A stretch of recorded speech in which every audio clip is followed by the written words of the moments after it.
എല്ലാവർക്കും നമസ്കാരം. ഇന്ന് നമുക്ക് ആൽക്കഹോൾ ഒന്നും ചേർക്കാതെ നല്ല ടേസ്റ്റി ആയിട്ടുള്ള പ്ലം കേക്ക് ഉണ്ടാക്കുന്നത് എങ്ങനെയാണെന്ന് നോക്കാം.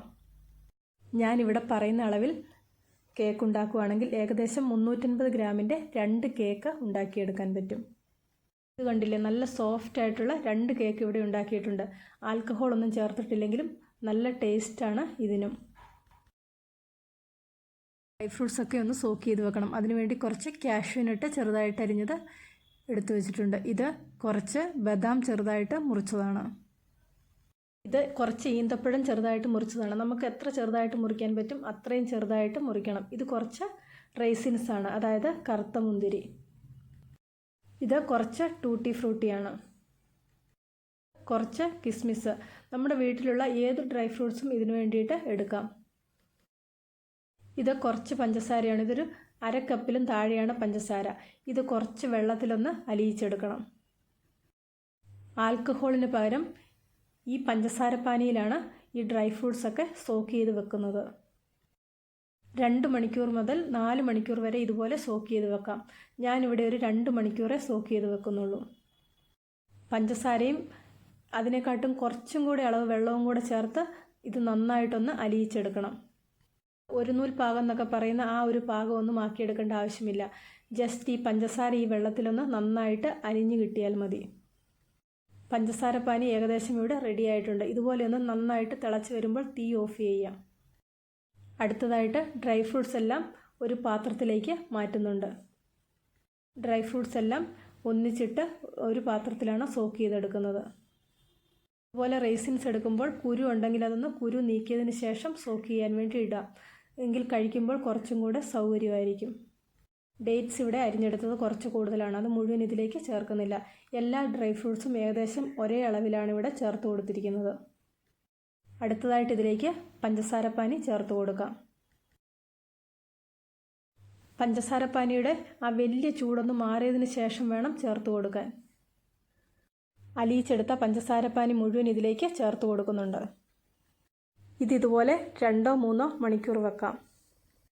അടുത്തതായി ചെയ്യേണ്ടത് ഒരു ചെറിയ പാത്രത്തിൽ കുറച്ച് വെള്ളം ഒഴിച്ചു കൊടുക്കാം. അതിലേക്ക് അതേ അളവിൽ തന്നെ പഞ്ചസാരയും കൂടെ ചേർത്ത് കൊടുക്കാം. ഇത് നന്നായിട്ടൊന്ന് അലിയിച്ചെടുക്കാം.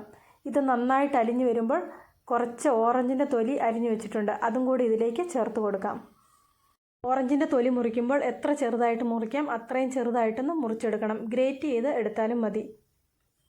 തൊലി ഇതുപോലെ ചേർക്കുമ്പോൾ നല്ലൊരു ഫ്ലേവർ കിട്ടും. ഈ ഒരു വലിപ്പത്തിലാണ് തൊലി എടുത്തിരിക്കുന്നത്. ഓറഞ്ചിൻ്റെ തൊലി ചേർത്തത് നന്നായിട്ടൊന്ന് വഴറ്റിയെടുത്തിട്ടുണ്ട്. ഇതിനി ഒരു പാത്രത്തിലേക്ക് മാറ്റാം. അടുത്തതായിട്ട് ചെയ്യേണ്ടത് പഞ്ചസാര ക്യാരമലൈസ് ചെയ്ത് വയ്ക്കുക എന്നുള്ളതാണ്. 4 ടേബിൾ സ്പൂൺ പഞ്ചസാരയാണ് ഇതിനു വേണ്ടിയിട്ട് എടുത്തിരിക്കുന്നത്. ആദ്യം കുറച്ച് തീ കൂട്ടിയിട്ടാലും കുഴപ്പമില്ല. ഉരുക്കി വരാൻ തുടങ്ങുമ്പോഴേക്ക് ഒന്ന് തീ കുറച്ചിടണം, അല്ലെങ്കിൽ ഇത് പെട്ടെന്നങ്ങ് കരിഞ്ഞു പോകും. ഇവിടെ മെൽറ്റായി കളറൊക്കെ മാറി വന്നിട്ടുണ്ട്. ഇതിന് നന്നായിട്ടൊന്ന് പതഞ്ഞു വരുന്ന സ്റ്റേജിലാണ് ഇതിന് കളർ കിട്ടുന്നത്. ഇവിടെ പതഞ്ഞു വരാൻ തുടങ്ങിയിട്ടുണ്ട്. ഈ ഒരു സ്റ്റേജിൽ നല്ലവണ്ണം സൂക്ഷിച്ച് വേണം കാര്യങ്ങൾ ചെയ്യാൻ. ഇത് ദേഹത്തോട്ടൊക്കെ തെറിക്കാതിരിക്കാൻ വേണ്ടി പ്രത്യേകം ശ്രദ്ധിക്കണം. പഞ്ചസാരയൊക്കെ കരിഞ്ഞ് നല്ല കളറായി വന്നിട്ടുണ്ട്. ഇതിലേക്കൊരു 2 ടേബിൾ സ്പൂൺ വെള്ളം ഒഴിച്ചു കൊടുക്കണം. വെള്ളം ഒഴിക്കുമ്പോൾ ഇത് പൊട്ടിത്തെറിക്കും. സൂക്ഷിച്ച് വേണം ഒഴിച്ചു കൊടുക്കാൻ. അതുപോലെ വെള്ളം ഒഴിച്ചു കൊടുത്തില്ലെങ്കിൽ തണുത്ത് കഴിയുമ്പോൾ ഇതങ്ങ് സെറ്റായി പോകും. വെള്ളത്തിന് പകരം കുറച്ച് ബട്ടർ ചേർത്ത് കൊടുത്താലും മതി. ഇതിലും ഒട്ടും കൂടുതൽ കരിക്കരുത്. ഇതിലും കൂടുതൽ കരിഞ്ഞിട്ടുണ്ടെങ്കിൽ കയ്പ്പ് രുചി വരും. ഇപ്പോൾ 2 മണിക്കൂർ കഴിഞ്ഞിട്ടുണ്ട്. ഇത് മൈദയാണ്. 2 കപ്പ് മൈദ ഒരു ബൗളിലേക്ക് മാറ്റുന്നുണ്ട്.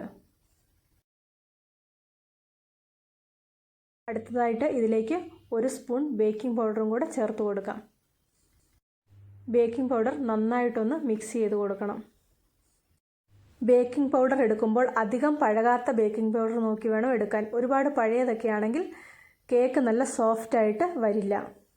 ബേക്കിംഗ് പൗഡർ ഇട്ടതിന് ശേഷം ബേക്കിംഗ് പൗഡർ ഈ മൈദയിൽ നന്നായിട്ടൊന്ന് മിക്സ് ചെയ്ത് കൊടുക്കണം. ഒരു അരിപ്പ ഉപയോഗിച്ചിട്ട് അരിച്ചെടുത്താലും മതി. ബേക്കിംഗ് പൗഡർ മൈദയിൽ നന്നായിട്ട് മിക്സ് ചെയ്തിട്ടുണ്ട്. ഇനി ഇതിലേക്ക് സോക്ക് ചെയ്ത് വെച്ചിരിക്കുന്ന ഡ്രൈ ഫ്രൂട്ട്സ് ചേർത്ത് കൊടുക്കാം. ഇതുപോലെ സോക്ക് ചെയ്ത് കൊടുക്കുമ്പോൾ ചിലപ്പോൾ പഞ്ചസാരപ്പാനി മുഴുവൻ ഈ ഡ്രൈ ഫ്രൂട്ട്സിൽ പിടിച്ചിട്ടുണ്ടാവില്ല. ആ പഞ്ചസാരപ്പാനി ഇതിലേക്ക് ചേർത്ത് കൊടുക്കുന്നില്ല. ഡ്രൈ ഫ്രൂട്ട്സ് മാത്രമേ ഇതിലേക്ക് ചേർത്ത് കൊടുക്കുന്നുള്ളൂ. പഞ്ചസാരപ്പാനി ചേർത്ത് കൊടുത്തിട്ടുണ്ടെങ്കിൽ കേക്ക് സോഫ്റ്റ് അല്ലാതെയായി പോകും.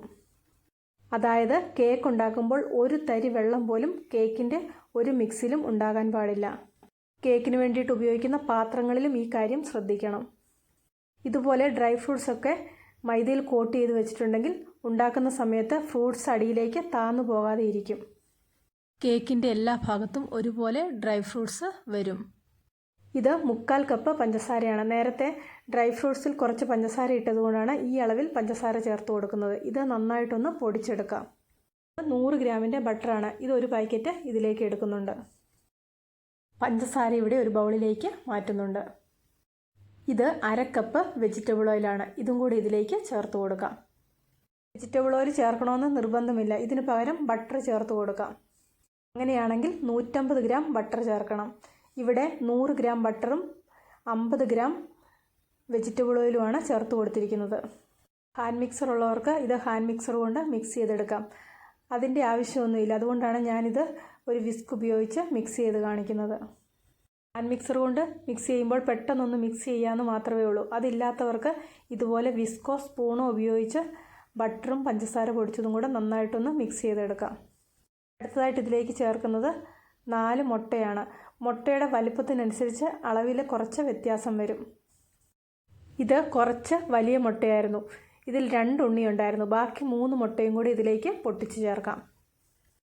ഇതിനി നന്നായിട്ടൊന്ന് മിക്സ് ചെയ്തെടുക്കാം. ഒരു സ്പൂൺ ഉണ്ടെങ്കിൽ ഒന്ന് മിക്സ് ചെയ്തെടുക്കാവുന്നതേ ഉള്ളൂ. ഈ വീഡിയോ ഒന്ന് ശ്രദ്ധിച്ചിട്ടുണ്ടെങ്കിൽ മിക്സ് ചെയ്യേണ്ടത് എങ്ങനെയാണെന്ന് മനസ്സിലാകും. പഞ്ചസാരയും ബട്ടറും മുട്ടയും എല്ലാം നന്നായിട്ടൊന്ന് മിക്സ് ചെയ്തെടുക്കാം. നന്നായി മിക്സ് ചെയ്തതിന് ശേഷം ഇതിലേക്ക് ഒരു ചെറിയ കഷ്ണം ജാതിക്കായും 2 ഗ്രാമ്പു പൊടിച്ചതും ചേർത്ത് കൊടുക്കാം. ജാതിക്കായും ഗ്രാമ്പും ഒന്ന് പൊടിച്ചെടുത്തിട്ടുണ്ട്. ഇതിലേക്ക് ചേർത്ത് കൊടുക്കുന്നുണ്ട്. ഇത് നേരത്തെ റെഡിയാക്കി വെച്ചിരുന്ന ഓറഞ്ചിൻ്റെ തൊലിയാണ്. അതും കൂടി ഇതിലേക്ക് ഈ സമയത്ത് ചേർത്ത് കൊടുക്കാം. ഇതും ഒന്ന് മിക്സ് ചെയ്തെടുക്കാം. അടുത്തതായിട്ട് ഇതിലേക്ക് കുറച്ച് വാനില എസൻസും കൂടെ ചേർത്ത് കൊടുക്കണം. ഒരു 1/2 സ്പൂൺ വാനില എസൻസ് ഇതിലേക്ക് ചേർത്ത് കൊടുക്കുന്നുണ്ട്. എസൻസും ഒന്ന് മിക്സ് ചെയ്തതിന് ശേഷം ഇതിലേക്ക് ഡ്രൈ ഫ്രൂട്ട്സ് കോട്ട് ചെയ്ത് വെച്ചിരിക്കുന്ന മൈദയും കൂടെ കുറേശ്ശെയായിട്ട് ചേർത്ത് കൊടുക്കാം. മൈദ ചേർത്ത് കൊടുക്കുമ്പോൾ കുറേശ്ശെയായിട്ട് വേണം ചേർത്ത് കൊടുക്കാൻ. ഇതൊന്ന് ജസ്റ്റ് മിക്സ് ചെയ്ത് കൊടുത്താൽ മാത്രം മതി. മൈദ ചേർത്തതിന് ശേഷം ഒരിക്കലും ഒരുപാട് ഇളക്കി കൊടുക്കരുത്. ഒരുപാട് ഇളക്കിയിട്ടുണ്ടെങ്കിൽ കേക്കിൻ്റെ സോഫ്റ്റ്നെസ് കുറഞ്ഞു പോകും. മിക്സ് ചെയ്യുമ്പോൾ എപ്പോഴും ഒരേ സൈഡിലേക്ക് തന്നെ മിക്സ് ചെയ്യാൻ വേണ്ടി ശ്രദ്ധിക്കണം. മിക്സ് ഇവിടെ റെഡി ആയിട്ടുണ്ട്. ഇനി ഇതിലേക്ക് കാരമൽ സിറപ്പ് ചേർത്ത് കൊടുക്കാം.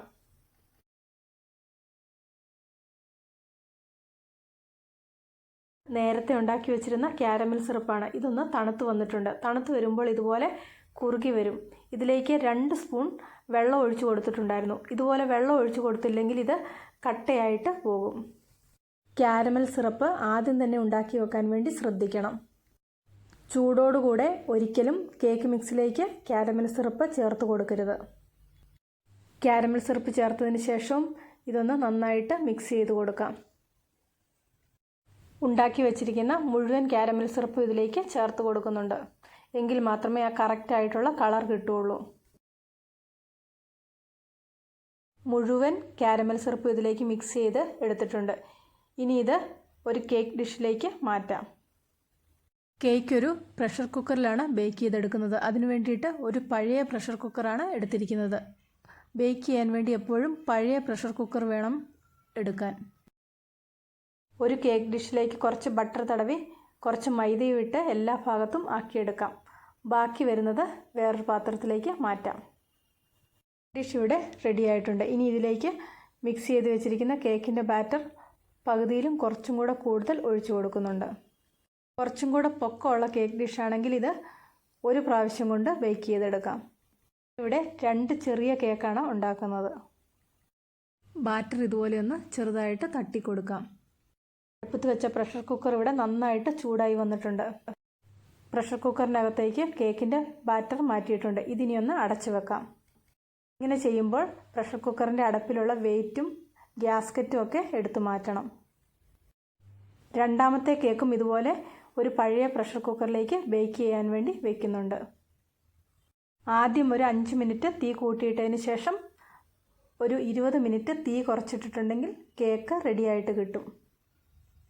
വലിയ കേക്കാണെങ്കിൽ 30 മിനിറ്റ് മുതൽ 40 മിനിറ്റ് വരെ സമയമെടുക്കും. ഒരു 20 മിനിറ്റ് കഴിയുമ്പോൾ പ്രഷർ വാൽവിൻ്റെ അകത്തുകൂടെ ഒരു കമ്പിയോ ഈർക്കിലിയോ ഒക്കെ ഇട്ട് കേക്ക് വെന്തോന്ന് നോക്കാം. ഇതുപോലെ കയ്യിൽ ഒട്ടിപ്പിടിക്കുന്നില്ലെങ്കിൽ കേക്ക് വെന്തെന്ന് മനസ്സിലാക്കാം.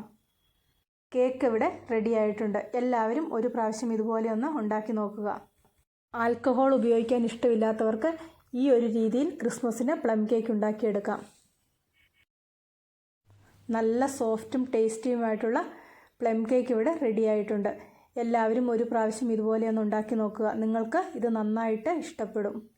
ഇന്നത്തെ ഈ റെസിപ്പി ഇഷ്ടപ്പെട്ടെങ്കിൽ ലൈക്ക് ചെയ്യണം, ഷെയർ ചെയ്യണം. കൂട്ടത്തിൽ ചാനൽ സബ്സ്ക്രൈബ് ചെയ്യാത്തവർ ആരെങ്കിലും ഉണ്ടെങ്കിൽ സബ്സ്ക്രൈബ് ചെയ്യാനും മറക്കണ്ട.